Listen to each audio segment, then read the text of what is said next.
At Hope for Wildlife, snacks don't just disappear, they vanish with flair. And every single time, all eyes turn to one furry, unapologetic culprit. Meet Jessie, a magnificent bobcat who gracefully failed at rewilding and instead mastered the art of professional lounging. Jessie's brazen attitude, however, only endeared him further to the staff. Whenever food mysteriously vanishes, be it jelly donuts, leftover grilled cheese crumbs, or stolen carrot sticks, all fingers point at fluffy Jessie. Staffers have even been known to bribe Jessie with treats to keep quiet about their own sneaky pantry raids, a mutually beneficial arrangement built on shared secrets and savory snacks. This is the story of a bobcat who couldn't hunt but never missed a meal. Before we start, hit the like button and make sure to subscribe if you haven't, and hit that notification bell so that you won't miss any new stories. Jessie the bobcat, fluffy sovereign of Hope for Wildlife's Cafe Catio, was a master of repose. He held court from his throne, a plush, oversized dog bed strategically placed atop a sturdy filing cabinet, granting him a panoramic view of his domain. From this vantage point, he could observe the curious, willowy creatures known as humans as they navigated the cafe with their trays of tantalizing snacks. His ears, tufted with elegant black fur, swiveled like sophisticated radar arrays, tracking the crinkle of a chip bag from across the room, the distinct pop of a soda can tab, the seductive whisper of a donut being liberated from its waxy paper prison. Jessie was a permanent resident, a graduate of the rewilding program who had, with quiet dignity, failed every single exit exam. The trainers had tried everything.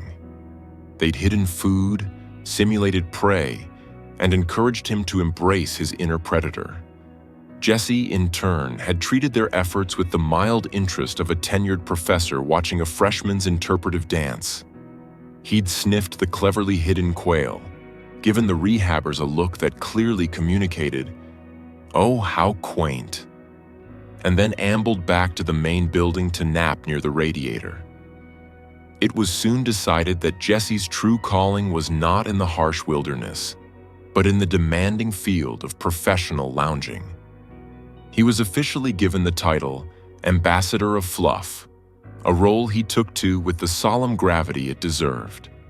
He was, by all accounts, a bona fide good boy. His days were a gentle rhythm of ambling, napping, and graciously accepting chin scratches from the staff. He moved among them with a serene confidence, a furry ghost who might appear suddenly at your feet, blinking slowly, before continuing on his unhurried patrol of the center's corridors. He got along with the other bobcats in the large outdoor enclosure, often engaging them in what appeared to be silent philosophical debates from his side of the fence. But it was the world of humans, with its climate control and readily available snacks, that truly held his heart. And oh, the snacks. Jessie was gloriously, unashamedly gluttonous. He was well-fed, receiving a carefully balanced diet of high-quality meat from the center's veterinary staff. But to Jessie, this was merely the mandatory salad course before the real feast began. The official meals were sustenance. The pilfered, begged, and mysteriously acquired treats were the spice of life. The mere jingle of car keys near the end of a shift, a sound that often preceded a trip to the vending machine, could send him from a deep slumber into a state of coiled anticipation.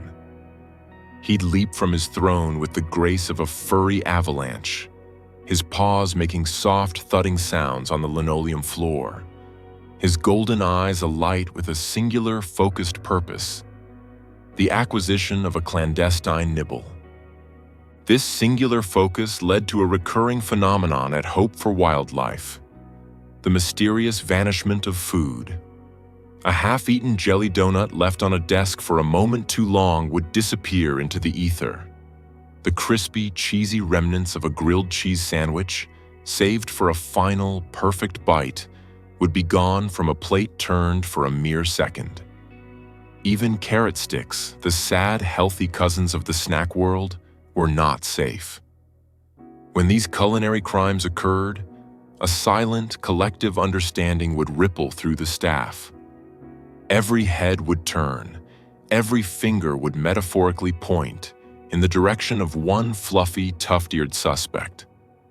And Jesse, wherever he might be, would inevitably choose that exact moment to give a slow, deliberate lick to his nose, groom a single perfect paw, and curl back into a contented ball. His expression, a masterpiece of feline nonchalance, screamed a clear and unapologetic confession. Yep, that was me. Now, if you'll excuse me, this nap isn't going to take itself. This brazen attitude, this utter lack of remorse, should have made him an outcast. Instead, it only endeared him further to the staff.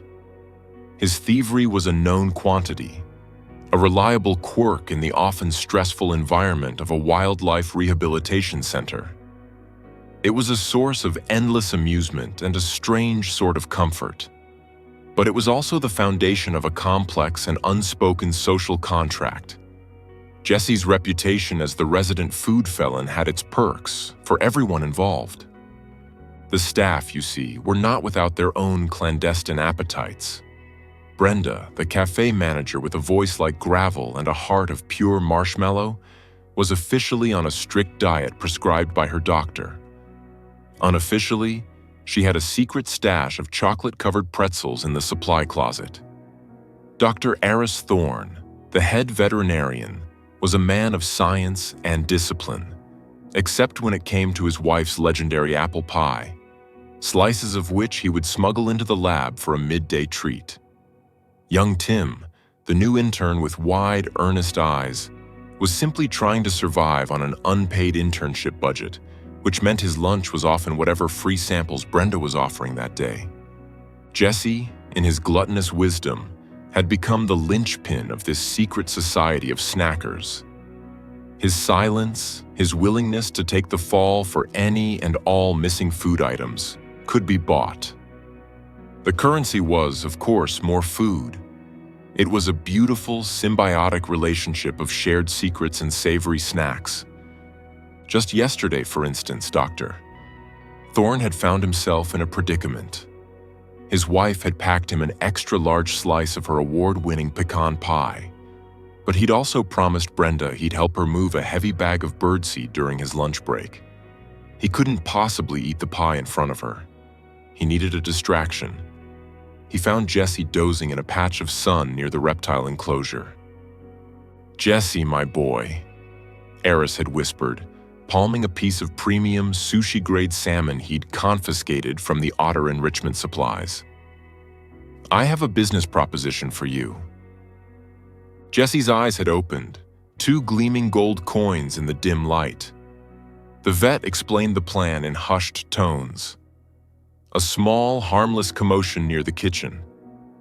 Nothing too dramatic. Just enough to draw Brenda's attention for, say, 90 seconds. Jesse seemed to ponder this, his tail giving a slight twitch. He sniffed the air, the rich, oily scent of the salmon filling his senses. He gave a short, decisive nod. The deal was struck. 5 minutes later, as Brenda was grumbling about the weight of the birdseed, a sudden, startling clatter erupted from the kitchen prep area. A metal bowl had somehow been knocked from a countertop, spinning on the floor like a dizzy flying saucer. Brenda's head snapped up. "Jesse, I swear that cat," she'd muttered, stomping off toward the kitchen. Dr. Thorne, seizing his moment, had ducked into his office, retrieved the pie, and consumed it in 3 blissful, uninterrupted bites. When Brenda returned, grumbling that she couldn't find the furry culprit anywhere, Aris was diligently typing up his notes, a picture of veterinary professionalism, with only a few telltale crumbs on his shirt to betray his crime. Later that afternoon, a fat, juicy piece of salmon was found on Jesse's throne, a silent payment for services rendered. Life at Hope for Wildlife was good. The days were filled with the noble work of healing animals, the nights were quiet, and the snack-based economy was booming. Jesse, the fluffy king of this comfortable kingdom, had no reason to believe anything would ever change. He was wrong. The change arrived on a Tuesday, in a cloud of expensive cologne and the squeak of polished Italian leather shoes. His name was Mr. Reginald Abernathy, and he was an efficiency consultant sent by the center's board of directors to trim the fat and streamline operations. He was a tall, thin man with a face that looked like it had been perpetually sucking on a lemon. His suit was a severe shade of charcoal gray. His tie was pulled tourniquet tight, and his eyes, small and dark, darted around the center's lobby, cataloging every perceived flaw. His gaze swept past the charming, hand-painted mural of local wildlife, lingered disapprovingly on a slightly frayed welcome mat, and then landed, with the force of a physical blow, on Jesse. The Bobcat was in the midst of his morning constitutional, a leisurely stroll from the catio to the warm spot by the front desk where the sun hit just right. Mr. Abernathy stopped dead in his tracks. He pointed a long, bony finger. "What?" he said, his voice a dry rasp. "Is that?" Brenda, who was wiping down the cafe counter, bristled. "That is Jesse. He's our ambassador of fluff." "It's a lynx rufus," Mr. Abernathy snapped, his eyes narrowing. "And it is inside the main administrative building. This is a gross violation of Protocol 17, Section B, Paragraph 4. Wild fauna, regardless of temperament, shall be restricted to designated enclosures." The staff exchanged uneasy glances. No one had ever read the official protocol manual. It was a thick, dusty binder that served primarily as a doorstop for the storage closet. Mr. Abernathy's arrival marked the beginning of a new, dark age at Hope for Wildlife. He was a man who lived by the spreadsheet and died by the bullet point. Within 48 hours, a flurry of memos appeared on the staff bulletin board, each one a small death knell for the center's cozy, chaotic culture. A new, mandatory time clock system was installed. The coffee in the break room, previously a free-for-all, was now 25 cents a cup, with proceeds going to the Office Supply Replenishment Fund. And then came the most devastating decree of all, a memo titled, "Implementation of a strict dietary and interspecies interaction mandate." The new rules were draconian. There was to be no unauthorized animal staff interaction. All animal diets were to be logged, weighed, and approved by Mr. Abernathy himself. And, in the cruelest blow of all, Jesse was to be permanently confined to the outdoor Bobcat enclosure. His days of lounging on his throne, of patrolling the halls, of presiding over the secret snack economy, were over. A funereal gloom descended upon the center. The staff moved about their duties with a heavy-hearted listlessness. The jingle of keys no longer brought a thrill of anticipation, only the grim reminder of the new time clock. The break room, once a hub of gossip and shared treats, was now a silent, joyless space. But the true tragedy was Jesse. Confined to the enclosure, he seemed lost. He would sit by the chain-link fence for hours, his gaze fixed on the main building, a furry exile staring at his lost kingdom. He ignored the other Bobcats and turned his nose up at the precisely weighed Abernathy-approved meals. He was still a magnificent animal, but the spark in his golden eyes had dimmed. The staff couldn't bear it. Their shared love for the grumpy, gluttonous Bobcat was a bond stronger than any corporate memo. A quiet rebellion began to brew. It started small. A handful of bacon bits, accidentally dropped near the enclosure fence by Brenda. A medically necessary salmon treat administered by Dr. Thorne for a case of acute ennui. Young Tim, the intern, proved to be an unlikely revolutionary. He discovered that Mr. Abernathy had a profound, almost comical fear of wasps. Tim spent an afternoon carefully crafting a series of highly realistic papier-mâché wasps, which he would dangle from a fishing line outside Abernathy's office window at opportune moments, causing the consultant to yelp and duck for cover, providing a precious window of opportunity for Jesse to be snuck inside for a quick, morale-boosting visit. The resistance, dubbed Operation Fluffy Freedom, grew more audacious.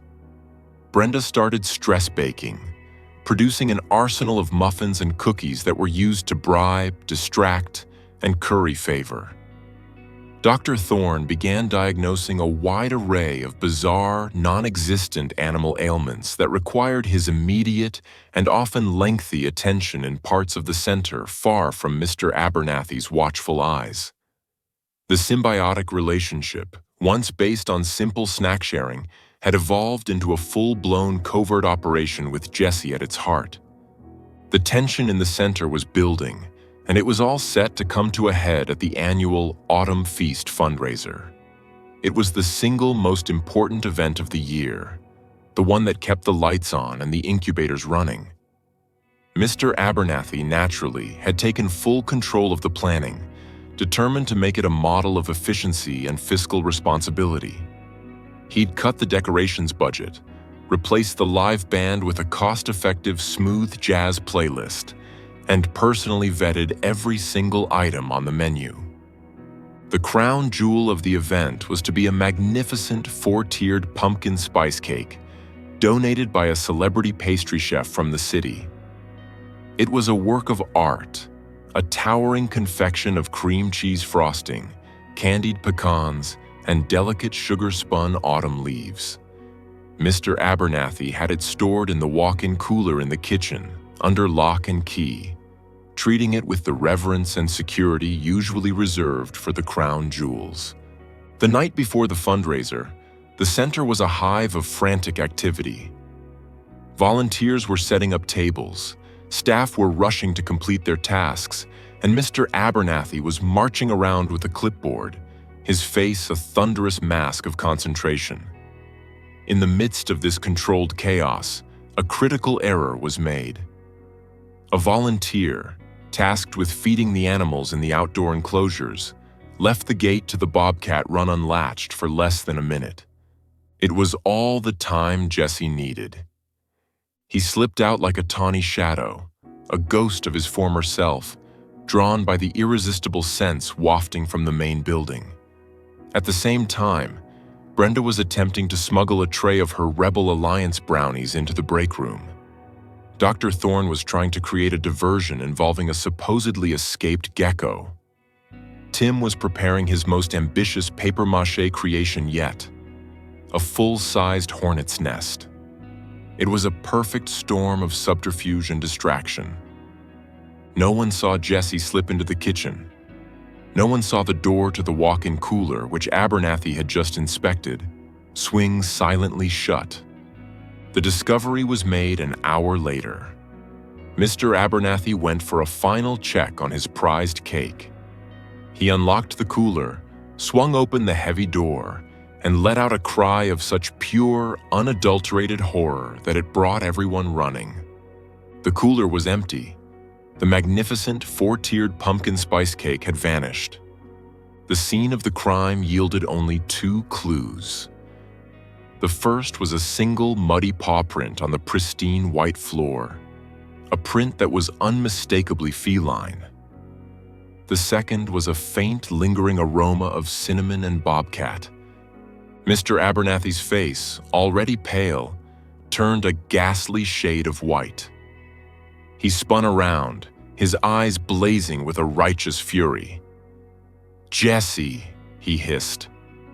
This was it, the final straw, the ultimate act of rebellion. He saw it all as a coordinated attack, a conspiracy of bakers, vets, and interns, with a bobcat as their furry ringleader. "That animal is a menace," he roared, his voice echoing through the stunned silence. "He is a liability and a symbol of the rampant inefficiency I was sent here to eradicate. First thing tomorrow morning, I am having him transferred to a maximum security wildlife facility in another state. This insubordination ends now." The staff was shell-shocked, devastated. They gathered in the break room, the half-eaten tray of Brenda's brownies sitting forgotten on the table. The fundraiser was ruined. Their friend was being exiled. It was their fault. Their silly games and secret snacks had led to this disaster. A heavy silence hung in the air, broken only by the occasional sniffle. But young Tim, his face scrunched in thought, wasn't buying it. "It doesn't make sense," he said quietly. Brenda looked up, her eyes red. "What doesn't make sense, sweetie? The cat ate the cake. It's what he does." "No," Tim insisted, standing up and starting to pace. "Think about it. That cake was huge. It probably weighed 30 pounds. How could Jesse carry it off by himself? And the lock on the cooler, it wasn't broken. It was a tumbler lock. Jesse can open a cabinet, sure, but he's not a safecracker. And that paw print, it was too small. Jesse's paws are huge like snowshoes. That print was daintier." A flicker of hope ignited in the room. Dr. Thorne stroked his chin. "The boy has a point. Jesse is a glutton, not a criminal mastermind." "There's only one way to know for sure," Brenda said, her voice firm. "The security cameras." Mr. Abernathy had installed a new high-tech security system, another one of his efficiency measures. They huddled around the monitor in the security office, the mood a mixture of dread and desperate hope. Dr. Thorne fast-forwarded the footage to the time of the disappearance. What they saw made them gasp. The footage showed the kitchen, empty and quiet. Then a shadow moved near the ventilation shaft in the corner. The grate was pushed open from the outside, and two masked faces peered in. They weren't human masks. They were the iconic black and white masks of raccoons. The staff watched, mesmerized, as the two bandits, working with the fluid teamwork of a seasoned heist crew, scurried into the kitchen. One, the smaller of the two, shimmied up the cooler door and, using its nimble fingers, expertly manipulated the tumbler lock. It clicked open. The larger raccoon pushed the door ajar, and together they wrestled the enormous cake off its shelf. It was a comical, yet impressive feat of engineering and brute force. They dragged it across the floor and began hoisting it up toward the ventilation shaft. Then, a new figure entered the frame, a flash of tawny fur and righteous indignation. It was Jesse. He hadn't gone into the kitchen to steal the cake. He had been drawn by the scent, yes, but when he arrived, he found his territory being invaded, his future potential snacks being stolen by lesser mammals. He let out a furious, guttural hiss and charged. The raccoons, startled, dropped the cake, which landed with a soft, frosting-cushioned thud. They chittered in alarm as Jesse, a whirlwind of claws and fury, chased them back toward the vent. He was not just a lazy, pampered ambassador. He was a bobcat, and he was defending his turf. The raccoons scrambled back into the shaft and disappeared, leaving Jesse alone with the slightly smooshed but largely intact cake. He sniffed it, gave it a proprietary lick, and then, hearing footsteps approaching, darted out of the kitchen just moments before Abernathy discovered the theft. He wasn't the thief. He was the hero. A wave of relief and triumphant laughter washed over the staff, but Dr. Thorne held up a hand, his eyes still glued to the screen. "Wait," he said. "There's more." He spooled the footage forward to later that night. The screen showed the center, dark and quiet.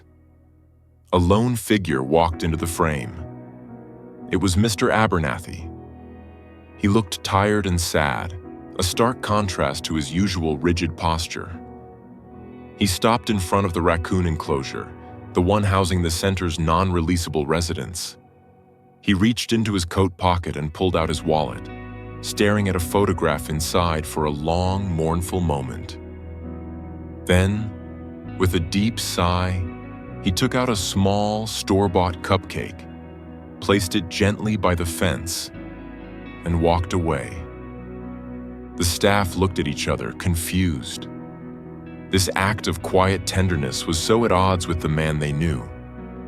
Dr. Thorne, his curiosity piqued, spent the next hour on his laptop doing some discreet research. What he found reframed everything. Reginald Abernathy hadn't always been a man of spreadsheets and protocols. As a young boy growing up in rural Ohio, his best friend had been a baby raccoon he'd rescued after its mother was hit by a car. He'd named him Bandit, and they were inseparable. But when his family moved to an apartment in the city, he was forced to give Bandit to a local wildlife sanctuary. He'd been heartbroken.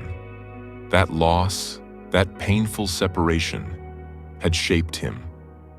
His obsession with rules, with order, with keeping humans and animals in their designated zones wasn't born of malice. It was a defense mechanism, a desperate attempt to build a world with walls strong enough to prevent that kind of pain from ever touching him again. The next morning, armed with a laptop and a fresh tray of Brenda's cinnamon rolls, the staff requested a meeting with Mr. Abernathy. They found him in his office, on the phone, making arrangements for Jesse's transfer. "Mr. Abernathy," Dr. Thorne said gently, setting the laptop on the desk. "We have something you need to see." They played the footage. First, the great raccoon cake heist and Jesse's unwitting heroism.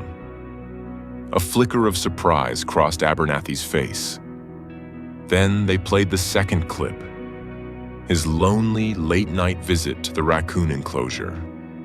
Abernathy froze. The color drained from his face. He looked up at the circle of employees, his expression not of anger, but of profound, heartbreaking vulnerability.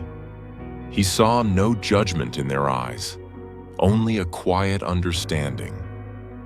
And in that moment, the carefully constructed walls around Reginald Abernathy crumbled. He sank into his chair, and in a quiet, halting voice, told them the story of a lonely little boy and a raccoon named Bandit. The fundraiser, against all odds, was a resounding success. The slightly damaged cake was patched up by Brenda, and the story of Jesse the hero Bobcat, guardian of the pumpkin spice, became the talk of the evening.